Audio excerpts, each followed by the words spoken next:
पहले जब उनकी सरकार थी उन्होंने कहा था कि देश की संपत्ति पर पहला अधिकार मुसलमानों का है। इसका मतलब ये संपत्ति इकट्ठी करके किसको बांटेंगे?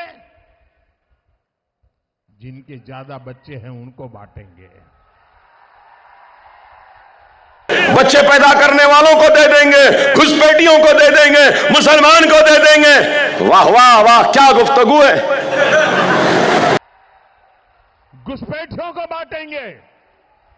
क्या आपकी मेहनत की कमाई का पैसा घुसपैठियों को दिया जाएगा?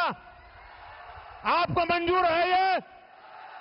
ये कांग्रेस का मैनिफेस्टो कह रहा है कि वो माताओं बहनों का सोने का हिसाब करेंगे, उसकी जड़ती करेंगे, जानकारी लेंगे और फिर उस संपत्ति को बांट देंगे और उनको बांटेंगे जिनको मनमोहन सिंह जी की सरकार ने कहा था कि संपत्ति पर पहला अधिकार मुसलमानों का है। योगी आदित्यनाथ, हाँ, योगी आदित्यनाथ, उनके कितने भाई बहन है मालूम? 7। अब बोलो 7। फिर छोटा परिवार, बच्चा पैदा करने वाले अमित, फिर अमित शाह, ओहो, अमित शाह 1 और उनके 6 बहना वहां भी 7। फिर हम बच्चा पैदा करने वाले। चलो नरेंद्र मोदी साहब, आपके कितने भाई बहन? सब मिला के, इनको भी मिला के, इनके भाई बहन सब मिला के इनके पास भी 6 हैं।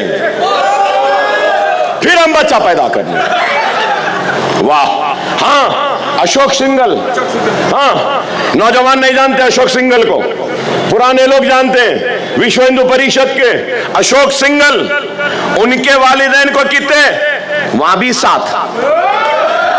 सबको 7 7 7 7। अच्छा है भाई। आरएसएस के सरबराह मोहन भागवत, उनको मिला के उनके कितने भाई बहन? 4। तो ये छोटा परिवार कहां हुआ? हम पैदा करें। आसाम के चीफ मिनिस्टर जो आते हैं, बड़े बड़े बातें करते हैं, ओह पूछो मत। हेमंत बिस्व शर्मा, उनके कितने भाई बहन? उनको मिला के वो भी 7। अब क्या बोलेंगे? बोलो आप, अब बोलो आप। हम घुसपैठी हैं?